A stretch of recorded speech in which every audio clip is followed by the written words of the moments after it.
leagues. I bet you missed that intro. Don't let it grow on you because I'll be changing it in the fall. Nonetheless, welcome back to College Football Chaos. Despite it being only halfway through the offseason, that provides no shortage of insanity and circus-like behavior in the football world. I'd go as far to say it provides more than the regular season does. With NIL in the portal, random coaching allegations, and Deion Sanders existing, we aren't excused from an offseason where every day you're praying that your starting quarterback doesn't attempt to box you in for a Bugatti Chiron. It seems so overly goofy to be true, but yet it actually happened. There's a whole lot more we have to go through before the NFL draft, where the Titans and the Falcons will inevitably screw it up like they always do and draft Jalen Milroe, but that's for another day. Today we get to laugh, or in the case of Stanford fans, cry about the events that have transpired so far in the offseason. If you like college football chaos, check out the Squidtard merch store, where you can add to your wardrobe and struggle to tell the ones around you where you got it from. Yeah, I got this from the Squidtard store. And then they'll buy it too!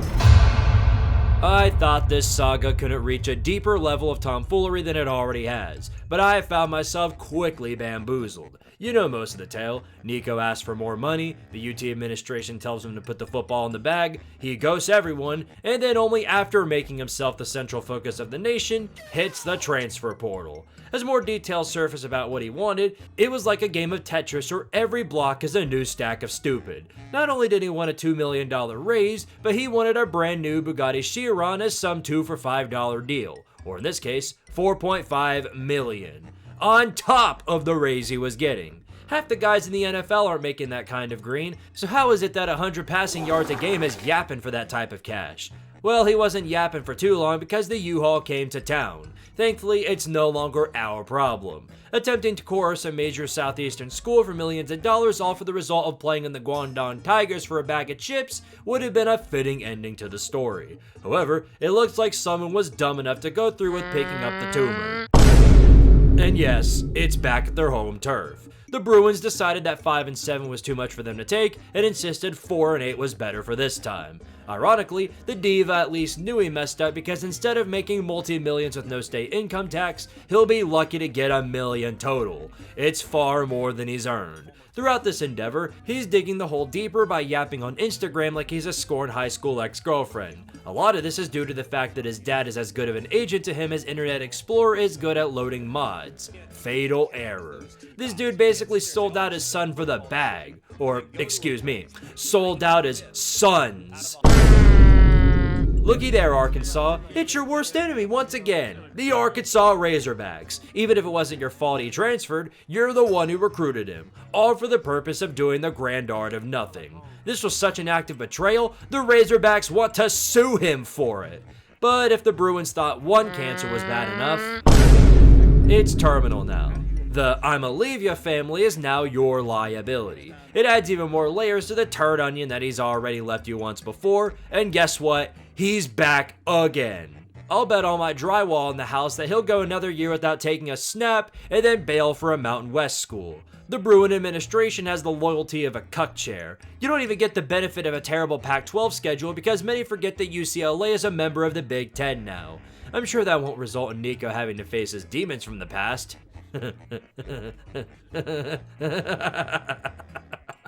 Everyone behind this has to be examined for brain damage. I'd be shocked if there was any brain left there at all. Their head's gotta be as hollow as the family's moral compass. I'll be looking forward to eliminating you from bowl contention by week 11. What's most taboo about this situation is that UCLA already picked up a transfer quarterback from the Appalachians. Joey Aguilar got the shortest end of the stick in this whole situation, because the school he committed to quite literally farted in his face and told him to hit the portal. As a smart man would, he listened. Who wouldn't? Of course, we all know after this entire saga, there's only one way, one possible way that this story must end. The circle of death is complete. Tennessee loses their quarterback and in replacement takes the quarterback from the school that took theirs. There's a word for this, but as a college fan, it's sort of hard to remember. It's on the tip of my tongue though. What is it? Most importantly though, do we get a 3rd round draft pick too? Nonetheless, until proven otherwise, he is a VFN. Of all for now. As proven by this month's offseason drama, anything is possible within the next few months. Good choice for him though, as he has no income tax to deal with now. Only the fans are tortured with that disguised as a no-talent fee. I'll say this much, I've seen what he did at Appalachian State and have confidence that he can do what Nico did and a little more. I also saw the Clemson game where I considered the thought of him not just looking like Jarrett Garantano, but as a seasoned veteran tortured by an App State offensive line, I'd imagine he's in a better spot on 3 out of 5 plays where Lance Hurd isn't egregiously holding. The spectrum of Tennessee fans think he's either taking us to the national title by just existing, or we're never winning a game again until the rapture. I'm at the point now where I can't be disappointed by the lack of living up to expectations. Why? I have no expectations anymore. This program has witnessed every football disaster possible in the past 20 years. The only thing missing is Satan himself coming from the depths in an attempt to drag me down with him. But I'm not leaving this realm until I see my Vols actually pull it off. So, no pressure, Joey. Do me a favor and practice your bubble screen 5 yards behind the line of scrimmage. It works every time except for all the times it doesn't. While this whole fiasco has finally come to an end, it is set up as the perfect distraction to keep everyone else's mind away from their own team's transfer portal story, an ending of which is as wholesome as dinosaurs. Everyone dies. Just in time, the spring portal window has opened, ensuring more of the same stupidity that is pissed all over the name of loyalty and being committed to the school, the true arbiter of fan base expectations in the offseason, because if they dare lose one player, the season's over. But not everyone's Miami. Nico may be the most infamous portal storyline, but as is every year, nobody is spared from its grasp one way or another. The world is mine, says the Duckies. Nevada's only shred of relevance has been yanked away, all but ensuring their next appearance on this channel is when they have to play the Tard area Squidtards. From their own misfortune, the Quacker Oats claim a significant addition to the O-line. If Dante Moore winds up being the starter like we think he will, they'll need whatever they can get. I'm Eli Drinkwitz. I just picked up a 5-star from the University of Georgia. This was without a doubt the peak of the program's existence, so I'll be sure to make another video of me jumping around and hugging other guys on the staff like I just won a game of Family Feud. We stand on business over here. I'm Eli Drinkwitz. A brutal loss for the Jackets. Just when it looked like they had a real chance to take the spot of Tank Conference runner-up, Singleton bails for the barn. But Auburn needs receivers like Hugh Freeze needs, I'm just not going to finish that one. They weren't done stealing though, as Auburn, while they were in need of everything under the sun, a new quarterback's a place to start. People forget this man was one of the highest rated quarterbacks in his class. It would be humongous for him to get Auburn to the promised land. Like 6 wins. While this is a tough situation for Oklahoma initially, they've recovered just fine from it. This could wound up being the very thing that saves Brent Venables. Offenses has foreign a word to Oklahoma as their desire to bring Bedlam back, but with an experienced quarterback who puts up video game numbers in the Mountain West, things will trend a little better in that department, I'd think. Even the Burger King is picking up guys from the portal, all but ensuring LSU's spot is another preseason top 10 based on conference merit and nothing more. Just keep them, and by extension BK, away from TikTok. This season, it wasn't just a choice. The Tank Knowles getting in on the action was a literal requirement for Mike Norvell to survive another season. Either he strikes gold like he did with Jordan Travis, or he flops almost as hard as he did last season. Go ahead, flip that coin. Congratulations, your ability to catch a football has expired. Hasn't Purdue suffered enough? At least give them some reason to play football in 2025.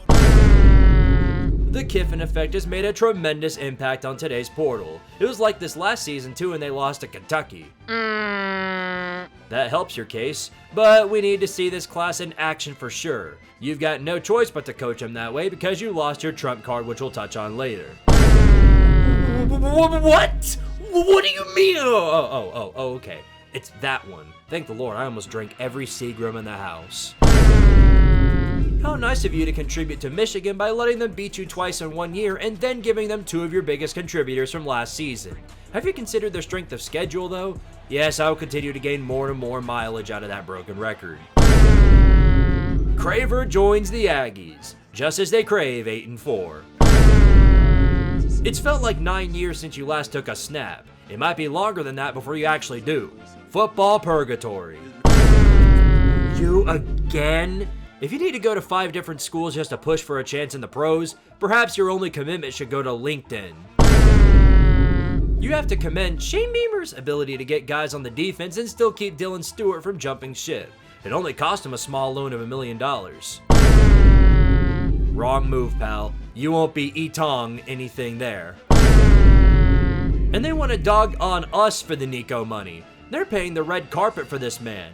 Duke could buy a once again relevant basketball program with this kind of cash. I didn't think the Tank Conference cared enough for this. But I stand corrected. Dabo actually went through with the decision to pick up someone from the transfer portal. A shocking revelation for us all. Usually finishing last in the portal rankings, Clemson has moved from that spot to a whopping 118. Somehow you're still doing better than Boise State. Playoff teams, am I right? Wait, people play there? We all know how this one goes. He'll be playing like a superstar for a game and a half before getting blindsided and injured for the rest of the season. Nobody wants it to happen, obviously, but it's the way of the A&M curse. I have neither the time nor the patience to go over every single transfer, since some of these guys could be committed today and then be at another school at the Lambeau tomorrow. However, I'll say that there's one team above all else that's outperformed everyone in the portal by a significant margin. That team is... Shocked? A little bamboozled even? No way you weren't. It's like picking teams out of a hat. Who would have expected it to be one of the many random assortments of the Big 12? Regardless, the Red Raiders have completely dominated the portal. Not necessarily in numbers, but in quality. David Bailey, Howard Sampson, Romello Height, Lee Hunter, Quentin Joyner, Terrence Carter Jr., and then just very recently, Micah Hudson. Again! I'm not sure whether it was the basketball choke job or losing in the Liberty Bowl, but Joey McGuire is manifesting an Avengers-level squad for the Big 12 this season. Whether or not this all comes to fruition is yet to be determined, but what we do know is that they are glad to be where they are. Some teams are in the complete opposite of the spectrum. It's important to note that this was such a bad epidemic for them that they were quite literally unable to play in their bowl game. They have 47 transfers coming in this season and they still aren't getting a net quantity increase. The Great Thundering Exodus will be remembered as a time where Marshall wishes they were considered for conference expansion. Looks like Rich Rod 2, Electric Boogaloo, is trending swimmingly well. What was going on here to the point that 51 guys hit the portal? Did you hire Pat Fitzgerald without telling anyone? Will you have a team by the time we get to the backyard brawl? I'd really like to know. Well, they didn't lose nearly as much as the other two guys we talked about. They remained completely dormant in the sense of gaining anybody. 3 guys total is all they've claimed so far. You can chop that up as them not needing anyone new, or as them not being able to recruit anybody. What's their best strategy for it? Come play for food! Convinced me. That's all there is to be for the portal this season. We'll check back in the preseason where hopefully 10% of these guys transfer again. And only 10%. Wait a minute, aren't we forgetting somebody important? Oh yeah, that cheating son of a...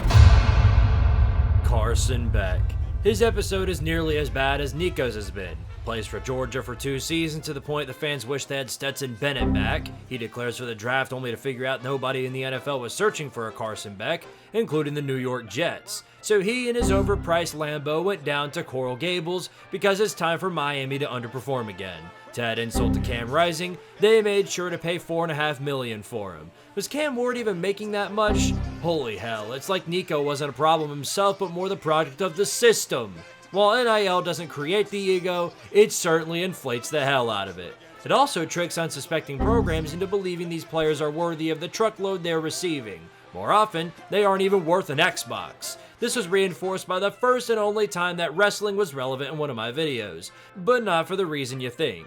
During a Kai Trump UFC vlog, the Cavender twins, one of which being Beck's ex-girlfriend, threw a truck of strays in his direction. He has no friends, he's all about himself, and most of all, he's a cheater. She said she didn't break up with him over that, but rather the person he was, but you got together with him because of who he was. The whole situation reeks of cap for the sake of a few ha-has and a speck of relevance. The only person he can trust in this situation is nobody in particular. My concern is that if it turns out this isn't fabricated, then Mario might have made a severe lapse in judgment of the next man up. Not surprising, he can't even figure out when it's time to take a knee in a football game. Beck might be the promise he was hoping for, but your defense last season was so bad that even Tank Conference bottom feeders are having video game nights on you. My focus would be trying to ensure Jeremiah Love doesn't get to 300 rushing yards on you week 1. But that's just me. As odd as this whole ordeal has been, there's certainly been worse. Like whatever the hell this is supposed to be. As many of the experts have foretold, Bill Belichick is trying to run this program like it's an NFL franchise, the results of which are less than ideal. Granted, they've managed to salvage that by getting quite a few guys to come play, but it's far from the weirdest thing going on there. As you would expect, he's been pushing for his girlfriend, from the relationship that only feels illegal, to uphold the responsibility of operation of all the school's emails. She doesn't hold any actual title to her name, as it's not appeared on any business listing for Belichick Productions. Wait. Really, Bill? Belichick Productions? At this point, her position can be bogged down to the coach's girl, but she's our age. She's as old as I am, but dating someone old enough to be her grandpa. Let us not forget about the family ties getting roped up in this mess as well, as Steve, Bill's son, is coming up to be the next defensive coordinator at North Carolina. Jeff Collins was such a mess that they had to rely on nepotism to save UNC's defense, a strat of which always pans out. Right, Brian Ferentz? Right?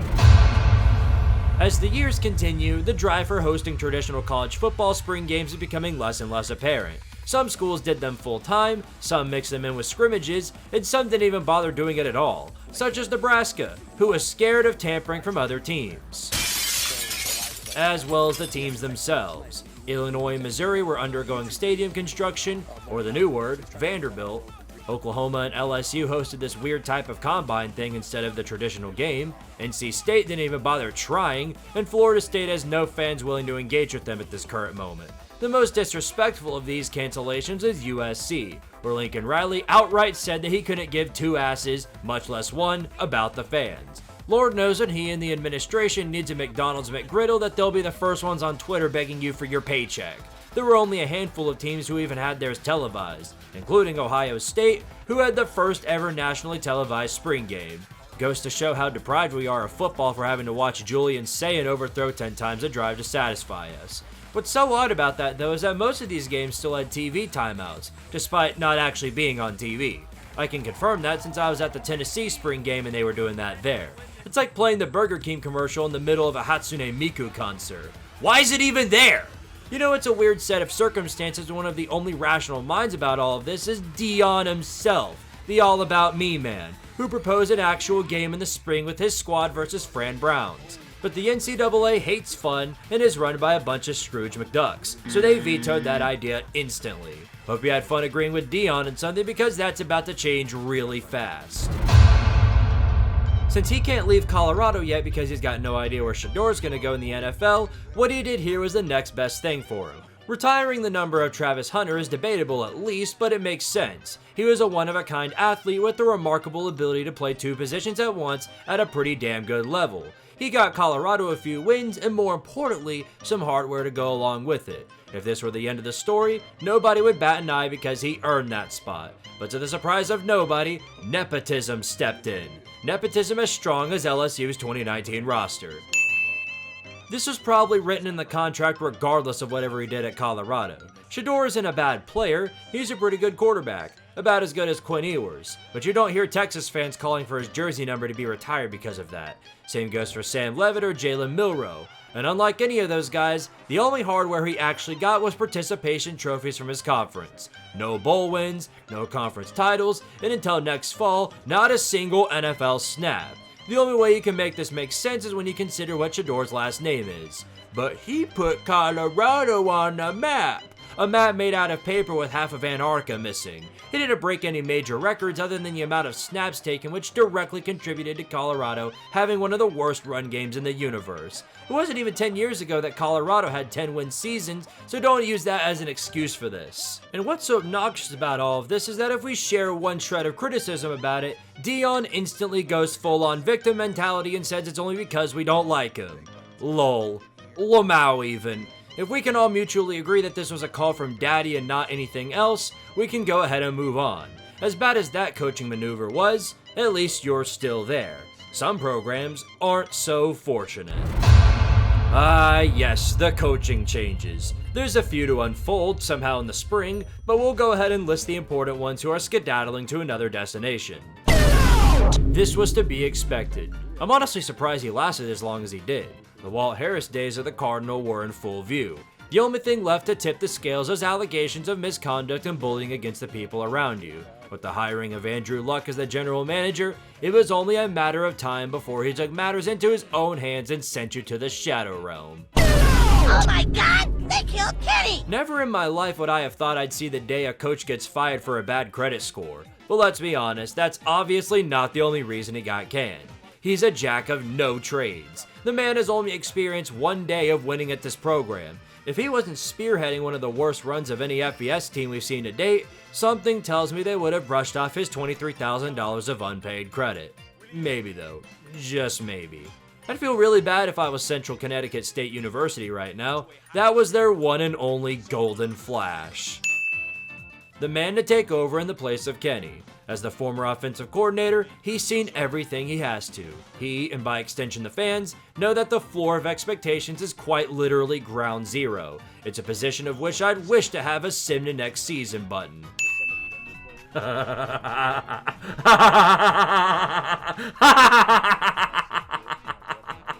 Yes, this isn't a head coaching decision, but bringing him in for any position is worthy of at least a chuckle.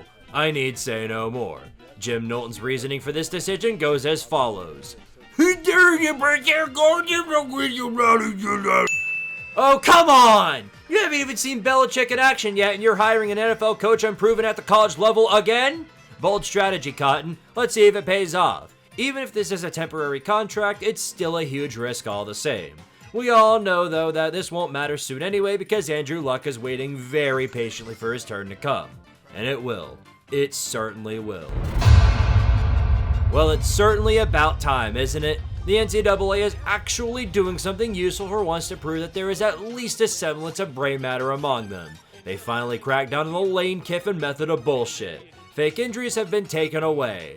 Under the updated rule, if medical personnel have to come onto the field after the ball has been spotted for play, the player's team will be charged a timeout. And if you have no timeouts, pretend Lance Hurd is on the field because you're going back 5 yards. It's the ultimate counter mechanism to Kiffining. His gimmick against the tempo offenses have been completely wrecked. Good luck beating Kentucky now. While he's not the only one doing it, he's in the so-called different league. He's the poster child for it the same way Nico will be remembered for terrible NIL management. Yes, all this means is now players will have to fake injuries before the ball is spotted, but it makes it much tougher to do it consistently. Point still stands, Ole Miss's win total just went down by 2 to 3 games. I'm sure Kiffin won't take to the press to complain about this and pin the blame on someone else.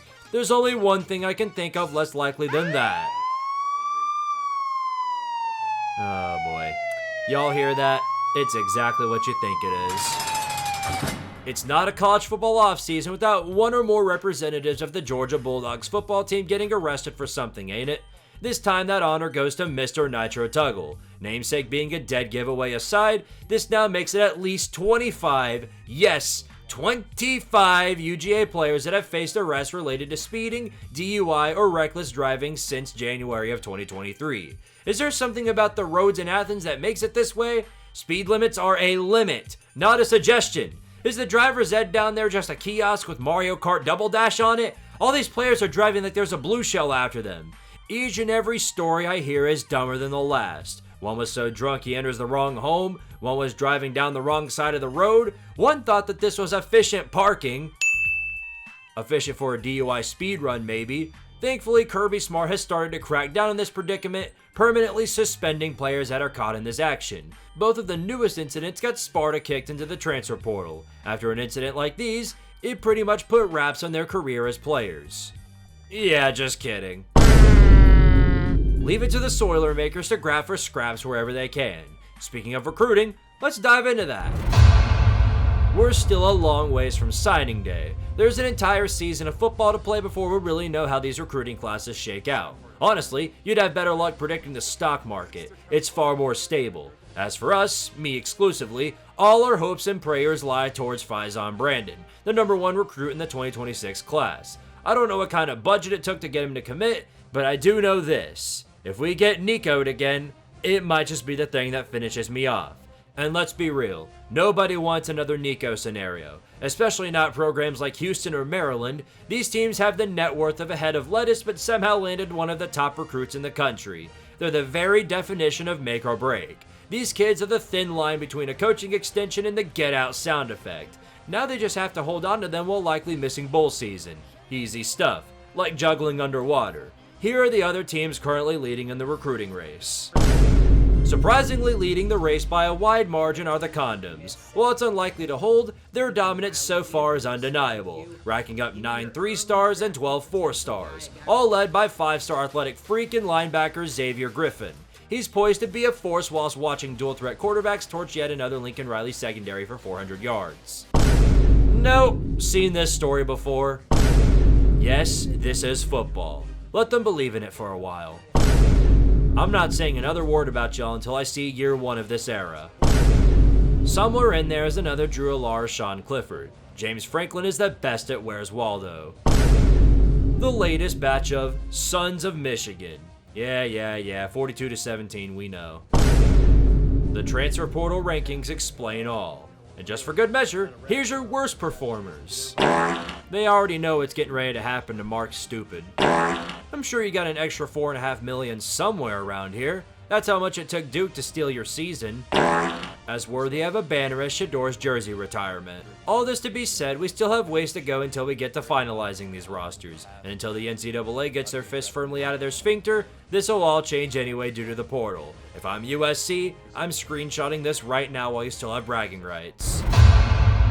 The can of worms has long since been open ever since Texas and Oklahoma bailed for the Big 12. Chaos has erupted in the other conferences. For starters, the Pac-12 has been making several moves to revive their conference by absorbing the Mountain West like mosquitoes. Boise State, Colorado State, Fresno State, San Diego State, and Utah State will all leave after the 2025 season to join the Pac-12. Might as well make a new team called Canada State since you want to take all the states. But what about Gonzaga, Squidtard? What about them? They don't play football. They put all their marbles on getting eliminated in the second round of March Madness. Meanwhile, the Mountain West themselves are getting some significant powerhouses, such as everyone's favorite UTEP Miners, Notre Dame's father-in-law Northern Illinois as well, and now Hawaii's a full member. Conference USA has responded in kind by turning to a different source for power.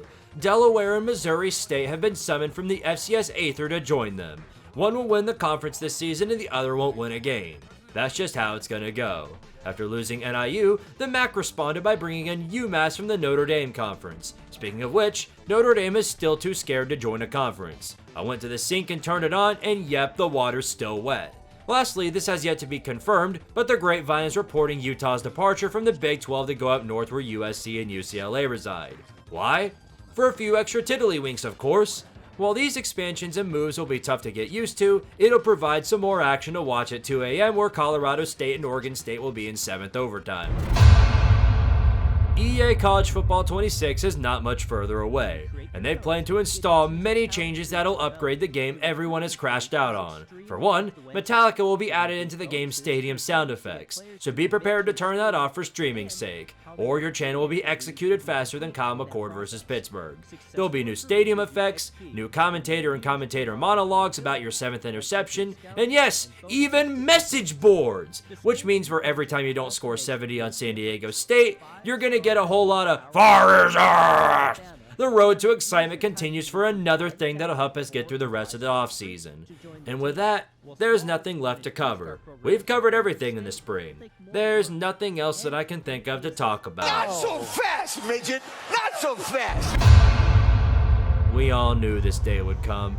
As much as we wished he was immortal, able to stand on that stage for centuries, even legends have a timeline. Spending hours on set every Saturday in the fall for the past 30 years, it takes a toll. It would on anyone, but he did it with joy and passion that made college football feel like magic. To generations who grew up with him, and even to those who came before his time, he was more than just a broadcaster.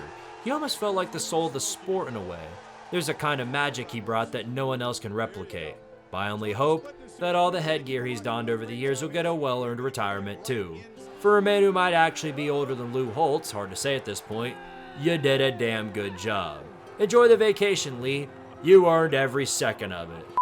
That's a wrap on everything. More chaos than we probably needed, and that's really saying something. If you made it all the way through, seriously, thank you for watching. Drop a like, hit that subscribe button, and if you haven't already, stick around. This community is truly spectacular. Where else are people this fired up over the Rose Bowl being moved up an hour? Until the next project, I'll see you next time, and as always, power to Tardaria!